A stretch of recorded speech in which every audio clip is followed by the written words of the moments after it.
आंबेडकरांचा डॉक्टर बाबासाहेब आंबेडकरांचा comrade Annabhau साठ्यांचा comrade Annabhau साठ्यांचा आरक्षण वर्गीकरण झालंच पाहिजे आरक्षण वर्गीकरण झालंच पाहिजे आरक्षण आमच्या हक्काचं आरक्षण आमच्या हक्काचं कोण म्हणतं देत नाही कोण म्हणतं देत नाही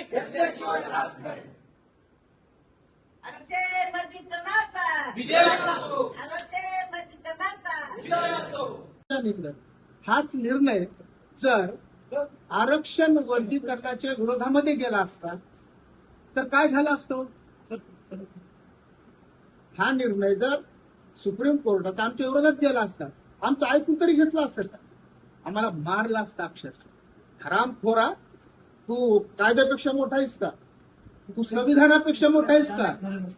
म्हणजे आम्हाला हे सांगितलं असतं कायद्यापेक्षा मोठा. सर्वोच्च न्यायालय तुला कळत नाही, हे एवढे नालायक मांग आहेत पण सर्वोच्च न्यायालय कळत.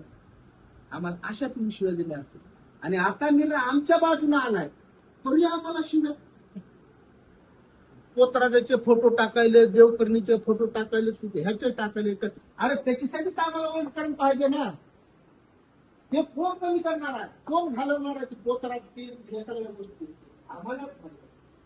आमच्या त्या शेंद्र्यामध्ये हजारो वर्षापासून आमच्या पाठीला गळ लागलेला तुम्ही काढला. गेलात कधी शेंद्र्याला? मांगाच्या बद्दल तुम्हाला वाईट बोलता येते. मांग देव देव करतात, मांग अशा पद्धतीचे बकरे कोंबडे चालतात, हातभरी कृत्य करतात. पण ते थांबवण्यासाठी तुम्ही काय केलंय? आम्हालाच करावं लागलं.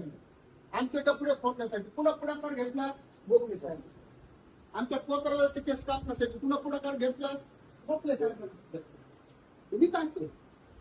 तुम्ही काय केलं आमच्यासाठी? म्हणजे गेलात त्या पोतराजाकडे आणि त्याला सांगितलं की 20,000 रुपये राहू दे तुझ्याकडे, कुठं गावात वारी मागायला भीक मागायला जाऊ नको, 4-5 हजारचा रेशन भर आणि 10-15 हजार रुपये तुझ्या लेकरांना दिलं. तुम्ही ते आम्हालाच करायचं आणि हे फागवण्यासाठी तर आम्हाला सांगितलं पाहिजे. ज्यावेळेस मांगामध्ये 200-250 मेडिकल ऑफिसर दरवर्षी ज्यावेळेस प्रवेश घेतील त्यावेळेस कोण कशाला तरी कशाला कोण केस वाढून केलेलं? हा आपण काय वर्षानुवर्षापासून गावगाड्यामध्ये जगण्याची साधनं म्हणून आम्ही त्याचा वापर केलेला आहे. मी मागे पोस्ट टाकली होती, ज्याविषयी पोतराजा टाकलं, मला काय वाईट वाटत नाही, मला काय वाईट वाटत नाही.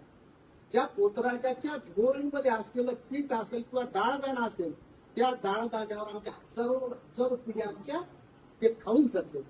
मग मला नाही अपमान वाटत.